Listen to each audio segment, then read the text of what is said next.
Hi guys, நான் Vimal Subu Vimal's PhD guidance அப்படிங்கிற சேனலில் பிஹெச்டி ரிலேட்டடாக நான் வந்து வீடியோஸ் வந்து போட்டுட்ருக்கேன். ஓகேங்களா? இதுக்கு முன்னாடி வந்து கான்ஃபரன்ஸ் என்ன ப்ரொசீடிங் என்ன அப்படின்னு நம்ம பார்த்தோம். இன்றைக்கி ஒரு இன்ட்ரெஸ்டிங் டாபிக் தான் நான் வந்து சொல்லியிருக்கேன். ஓகேங்களா? இல்லை நம்ம வந்து பிஹெச்டி வந்துட்டு எப்படி நம்ம இது பண்ணுவோம் அப்படின்னு சொல்லித்தரோம். ஓகேங்களா? பிஹெச்டி டிசர்டேஷனுக்கு பிளேட்ஸ் அப்படின்னா என்ன அப்படின்னா எல்லா இமேஜஸையும் வந்து நம்மளால் வந்துட்டு ஃபிகருக்கு கீழே கொண்டு வர முடியாது. ஒரு பர்டிகுலர் இமேஜஸை வந்து இந்த மாதிரி பிளேட்டுக்கு கீழே தான் கொண்டு வர முடியும். ஓகேங்களா? இதெல்லாம் ஃபார் எக்ஸாம்பிள் யூஜி டிசர்டேஷனில் வந்து இது வந்து யூஜி ப்ராஜெக்ட் தீசஸில் வந்து அவங்க அந்த பிளான்ட்டை வந்து ரெண்டு இடத்துல ஒரே பிளான்ட்டோட இமேஜ் கொடுக்குறாங்க, பொல்யூட்டட் நான் பொல்யூட்டட். ஸோ அதனால் அது வந்து பிளேட்டு கீழே கன்சிடர் பண்ணுறாங்க. தென் இது வந்து இன்னொருத்தவங்களோடது. இதுலேயும் வந்து அனாட்டமிக்கல் ஸ்ட்ரக்சர் எல்லாத்தையும் பிளேட்டு கீழே கொண்டு வராங்க, ஃபிகருன்னு கொண்டு வராங்க. ஓகேங்களா? இது வந்து சவுத் கங்காவில் வந்து ரெட்ரீவ் பண்ண ஒரு தீசிஸோட பிளேட்டு. அவங்க எப்படி கொண்டு வந்திருக்காங்கன்னா இந்த செல்லைன் ஸ்டடீஸ் இது எல்லாத்தையும் வந்து கண்ட்ரோல், அப்புறம் வந்து அவங்க டிஃப்ரெண்ட் கான்சன்ட்ரேஷனில் ட்ரீட் பண்ணது எல்லாத்தையும் வந்து பிளேட்டு கீழே கொண்டு வராங்க. இவங்களும் வந்து அனாட்டமி ஸ்டடீஸை வந்து பிளேட்டு கீழே தான் கொண்டு வந்திருக்காங்க. இவங்க பார்ப்போம். பார்த்தீங்களா? அனாட்டமிக்கையும் வந்து இவங்களும் அப்படின்னு கொண்டு வராங்க, பிளேட்டு கீழே நம்ம கொண்டு வர்றாங்க. ஓகேங்களா? சில பேர் என்ன பண்ணுவாங்கன்னா ஃபோட்டோஷாப் பண்ணி இந்த பிளேட் வந்து ஃபார்ம் பண்ணுவாங்க. நான் என்னோட தீசிஸில் என்ன பண்ணுவேன்னா ஒரு வேர்ட் ஓப்பன் பண்ணி எப்படி பிளேட் ஓப்பன் பண்ணலாம் அப்படின்னு நான் உங்களுக்கு சொல்கிறேன். ஓகேங்களா? இதுதான் என்னோட பிளேட்டு. ஓகேங்களா? என்னோட 5th சாப்டரில் ஃபஸ்ட் பிளேட். ஸோ அதனால் பிளேட் 5.1 அப்படின்னு வச்சுருக்கேன். அப்புறம் இது வந்து செகண்ட் பிளேட், அதனால 5th சாப்டரில் பிளேட் 5.2 அப்படின்னு வச்சுருக்கேன். இதுதான் நான் ரெடி பண்ண பிளேட்ஸ். ஓகேங்களா? ஸோ உங்களுக்கு புதுசாக எப்படி பிளேட் போடுறதுக்குன்னு சொல்லித்தரேன். புதுசாக ஒரு வேர்ட் டாக்குமெண்ட் ஓப்பன் பண்ணிக்கணும் நீங்கள். ஓகேங்களா? ஓப்பன் பண்ணிவிட்டு ஓப்பன் பண்ணதுக்கப்புறம் நீங்கள் என்ன பண்ணணும்னா பேஜோட கலர் நீங்கள் மாற்றணும். அது என்ன பண்ணணும்னா பேஜ் லே அவுட்டுக்கு போயிட்டு பேஜ் கலர் அப்படின்றதுல அந்த இடத்துல வந்து பேஜ் கலர் மாற்றிக்கோங்க. இப்போ உங்களோட பிளேட் வந்து உங்களுக்கு இந்த கலரில் வேணும் அப்படின்னா ஒரு க்ரீன் ஷேடாக வேணும் அப்படின்னா இந்த க்ரீன் ஷேட் கொடுத்துக்கோங்க. ஓகேவா? பிளேட் கலர் மாறிடுச்சு. கலர் பிரிண்ட் பண்ணும்போது பிளேட் கலர் வந்து க்ரீன் கலரில் உங்களுக்கு வந்துடும். தென் அதுக்கப்புறம் நீங்கள் ஹெட்டிங் வந்து போட போகிறீங்க அப்படின்னா இன்சர்ட்டுங்கிற ஆப்ஷனில் வந்து டெக்ஸ்ட் பாக்ஸ் ஓப்பன் பண்ணிவிட்டு ட்ரா டெக்ஸ்ட் பாக்ஸ் அப்படின்றதுங்கள அதை வந்து நீங்கள் ஓப்பன் பண்ணி இந்த மாதிரி ட்ரா பண்ணிடுங்க. ட்ரா பண்ணோன்னா இந்த மாதிரி ஒயிட் கலரில் அப்பியர் ஆகுது அப்படின்னா அதை நீங்கள் என்ன பண்ணணும்னா ஷேப் ஃபில் அப்படிங்கிற ஒரு ஆப்ஷன் மேலே கட்டது பார்த்தீங்களா, இந்த ஷேப் ஃபில் கொடுத்து நோ ஃபில் அப்படின்னு கொடுத்தீங்கன்னா அதே கலர் காட்டும்.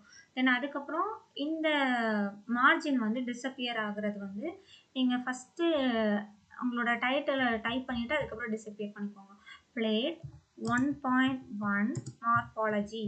ஓகேங்களா? மார்ஃபாலஜி அப்படின்னு நீங்கள் டைப் பண்ணிவிட்டு அதை போல்டு பண்ணிவிட்டு அதை சென்டர் கொடுத்துட்டிங்களா, அதுக்கப்புறம் நீங்கள் இதை டிஸப்பியர் பண்ணிக்கலாம். இந்த டெக்ஸ்ட் பாக்ஸோட அவுட்லைன் வேணாம் அப்படின்னா அதை வந்து ஷேப் அவுட்லைன் அப்படின்றது பார்த்தீங்களா, அதை வந்து கிளிக் கொடுத்து அந்த இடத்துல நோ அவுட்லைன் அப்படின்னு கொடுத்தீங்கன்னா நோ அவுட்லைன் ஆயிடும். ஸோ வந்து இது வந்து இன்விசிபிளாக உங்களுக்கு தெரியும், பட் பிரிண்ட் எடுக்கும்போது அந்த லைன் வந்து ஃபார்ம் ஆகாது.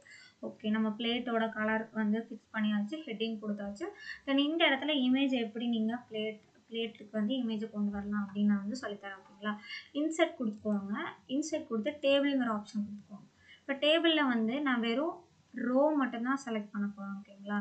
நமக்கு தேவையான இடத்துல என்டர் தட்டிக்கோங்க. ஓகேங்களா? கீழே வேணும் இந்த இப்போ வந்து இதுக்கு கீழே வேணும். ஓகேங்களா? இந்த டெக்ஸ்ட் பாக்ஸு கீழே வேணும்னா கீழே என்ட்ரு வர மாதிரி தட்டிக்கோங்க.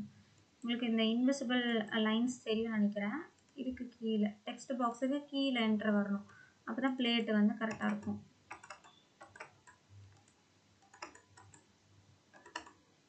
இப்போ வந்துருச்சு பார்த்தீங்களா, கர்சர் கீழே வந்துருச்சு. மேலே டெக்ஸ்ட் பாக்ஸுக்கு கீழே கர்சரை வந்துருச்சு. அதுக்கப்புறம் தான் நம்ம இன்சர்ட் பண்ணணும். டேபிள் இன்சர்ட் பண்ணிக்கணும். ரோ மட்டும் தான் செலக்ட் பண்ண போகிறேன். ஓகேங்களா? ஏன்னா வந்து நான் 2 இமேஜ் தான் பண்ண போகிறேன். அப்போ ஒரு ரோ அதில் ஒரு இமேஜ் வைக்க போகிறேன். செகண்ட் ரோவில் அதோட டிஸ்கிரிப்ஷன், அதுக்கப்புறம் தேர்ட் ரோவில் ஒரு இமேஜ், ஃபோர்த் ரோவில் அதோட டிஸ்கிரிப்ஷன் முடிஞ்சிச்சு. ஓகேங்களா? இப்போ இந்த இடத்துல நான் என்ன பண்ணுறேன்னு பார்த்துக்கோங்க. இந்த இமேஜை வந்து காப்பி பண்ணி உங்களுக்கு அதில் சொல்லி காட்டுறேன். ஓகேங்களா? இந்த இடத்துல நான் இமேஜை வந்து பிக்சரில் போய் இன்சர்ட் கொடுத்துக்கலாம். நீங்கள் என்ன வச்சுருக்கீங்களோ அதை இன்சர்ட் கொடுத்து பிக்சரில் போய் நீங்கள் வச்சுக்கலாம். இன்சர்ட் கொடுத்து பிக்சர், இந்த பிக்சரில் வந்துட்டு நீங்கள் இப்போ ஹெச்பிடிஎல்சி கொடுக்க போகிறீங்க அப்படின்னா ஹெச்பிடிஎல்சி அதை கொடுத்தீங்கன்னா அது வந்துடும். ஓகேங்களா? அதுக்கப்புறம் அதை டிஸ்கிரிப்ஷன் கீழே ஒரு ரோ கொடுத்துருக்கீங்களா, அதில் ஏன்னு மென்ஷன் பண்ணிக்கோங்க. அப்புறம் கீழே வந்து ஏதாவது ஒரு இமேஜை வந்து காப்பி பண்ணிக்கோங்க. அடுத்த ரோவில் அதை வந்து பின்னு கொடுத்துக்கோங்க. கீழே டிஸ்கிரிப்ஷன். இப்போ இது எல்லாத்தையும் சென்டர் கொடுத்துக்கோங்க. சென்டர் வர மாதிரி இமேஜ் எல்லாம் சென்டர் வர மாதிரி. ஓகேங்களா? சென்டர். ஓகேங்களா? இப்போ இந்த டேபிளில் வந்துட்டு உங்களுக்கு தேவையான இமேஜ் மேலே இன்சர்ட் பண்ணிங்க ஃபஸ்ட் ரோவில். செகண்ட் ரோவில் டிஸ்கிரிப்ஷன் ஏன்னு கொடுத்துருக்கீங்க. தேர்ட் ரோவில் ஒரு இமேஜ் கொடுத்துருக்கீங்க. அதோட டிஸ்கிரிப்ஷன் அதுக்கு அடுத்த ஃபோர்த் ரோவில் பின்னு வந்து கொடுத்துருக்கீங்க. ஓகேங்களா? இப்போ ஏ என்ன பி என்னன்னு நீங்கள் டிஸ்கிரைப் பண்ணணும். ஸோ அதுக்கு வந்து என்ன பண்ணணும்னா இன்சர்ட் கொடுத்து again text box draw text box அப்படின்னு கொடுத்து இது கீழே வந்து நீங்கள் லைன் ஓப்பன் பண்ணிக்கிறீங்க. ஓகேங்களா? ஓப்பன் பண்ணி இந்த இடத்துல ஏ HPTLC கமா பி மார்ஃபாலஜி அப்படி நீங்கள் டிஸ்கிரிப்ஷன் கொடுத்துக்கலாம். இதை சென்டர் வேணுன்னா சென்டர் கொடுத்துக்கலாம். கொடுத்துட்டு அகைன் இதே மாதிரி தான். இதுக்கு வந்து ஷேப் ஃபில் வந்து வேணாம் அப்படின்னா நோ கலர். பிரிண்ட் எடுக்கும்போது நம்ம க்ரீன் கலரில் தானே வேணும். ஷேப் அவுட்லைன் வேணாம்னா நோ அவுட்லைன் கொடுத்தா டிஸப்பியர் ஆகும். இப்போ இந்த டேபிளில் மட்டும் நமக்கு அவுட்லைன் தெரியுது பார்த்தீங்களா? இந்த டேபிளோட அவுட்லைனையும் நம்ம வந்து ரிமூவ் பண்ணிடலாம். எப்படின்னா இந்த டேபிளை கிளிக் கொடுத்துட்டு ஓகேங்களா, இந்த இடத்துல பார்த்தீங்கன்னா டேபிள் டூல் கீழே வந்து ஒரு பாக்ஸ் மாதிரி இருக்குங்களா, விண்டோ மாதிரி, அந்த இடத்துல கொடுத்து நோ பார்டர் கொடுத்துக்கணும். நம்ம அதை அந்த ஆப்ஷனை கிளிக் பண்ணிங்கன்னா ஆப்ஷன் நோ பார்டர்னு இருக்கும். அதை நீங்கள் கிளிக் கொடுத்தீங்கன்னா அப்போ அந்த நம்ம டேபிள் போட்டதே தெரியாது, அந்த தடமே இல்லாமல் அது இன்விசிபிள் ஆயிடும். ஸோ அதுக்கப்புறம் நீங்கள் பிரிண்ட் எடுக்கும்போது உங்களோட பிளேட் வந்து இந்த கலரில் வரும். அதில் வந்து சென்டர் கொடுத்தனால இந்த மாதிரி வரும். ஓகே, இந்த இமேஜ் எல்லாம் ஈவனாக வேணும் அப்படின்னு நீங்கள் நினச்சிங்கன்னா இந்த இமேஜை வந்து கிளிக் கொடுத்துக்கணும். ரைட் கிளிக் கொடுத்துட்டு என்ன பண்ணணும்னா ஃபார்மட் பிக்சர்னு இருக்குது பார்த்தீங்களா, ஃபார்மட் பிக்சர் கொடுத்துடணும். ஓகேங்களா? இதை கொடுத்து மேலே ஃபார்மட் பிக்சர்னு ஒன்று காட்டுது பார்த்தீங்களா, ஃபார்மட் பிக்சர்னு கொடுத்துட்டிங்களா, மேலே இந்த பிக்சரை கிளிக் கொடுத்தா மேலே ஃபார்மட் பிக்சர்னு இருந்தது. அதுக்கப்புறம் பார்த்தீங்கன்னா ரைட் கார்னரில் ஹைட் வித் அப்படின்றது பார்த்தீங்களா, இதை ஈவனாக ரெண்டு இமேஜுக்கும் ஒரே மாதிரி வச்சுருங்க. ஓகேவா? இங்கே 6.14 இருக்குன்னா இங்கேயே 6.14 அப்படின்னு கொடுத்துருங்க. ஈவனாக இருக்கும். ஓகேவா? 4 சைடும் ஈவனாக இருக்கும். அதே மாதிரி செகண்ட் இமேஜையும் கிளிக் கொடுக்குறேன். ஃபார்மட்டுங்கிற ஆப்ஷனை வந்து கிளிக் பண்ணுறேன். மேலே என்ன அந்த இமேஜுக்கு 16.4 இருந்ததுன்னா அதே தான் இதுக்கும் கொடுக்குறேன். ஓகேங்களா? ஒரு நிமிஷம்.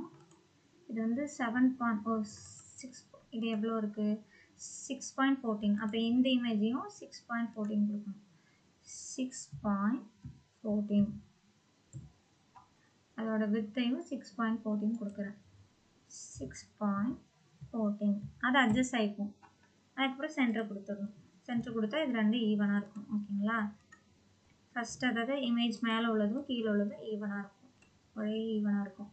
தெரியுதா? 4 சைடு ஈவனாக ஒரே சைஸாக இருக்கும். இந்த மாதிரி தான் நீங்கள் மைக்ரோபியல் ஸ்டடினாலும் சரி இல்லை செல்லைன் ஸ்டடினாலும் சரி இதே மாதிரி தான் ஃபாலோ பண்ணணும். ஓகேங்களா? இந்த இடத்துல வந்து நீங்கள் 2 இமேஜுங்கவும் இவ்வளோ செல் ஓப்பன் பண்ணுறீங்க. இதே வந்து 4, 6 அப்படின்னா அதுக்கேற்ற மாதிரி டேபிள் ஓப்பன் பண்ணிக்கோங்க. ஓகேங்களா? அவ்வளோதான். தேங்க்யூ ஃபார் வாட்சிங். இதே மாதிரி PhD ரிலேட்டடாக ஏதாவது டவுட் இருந்ததுன்னா, ஏதாவது டாபிக் வந்து எக்ஸ்பிளைன் பண்ணணும்னா நீங்கள் கமெண்ட் பண்ணுங்கள். நான் வந்து வீடியோ ரெடி பண்ணுறேன். ஓகேங்களா?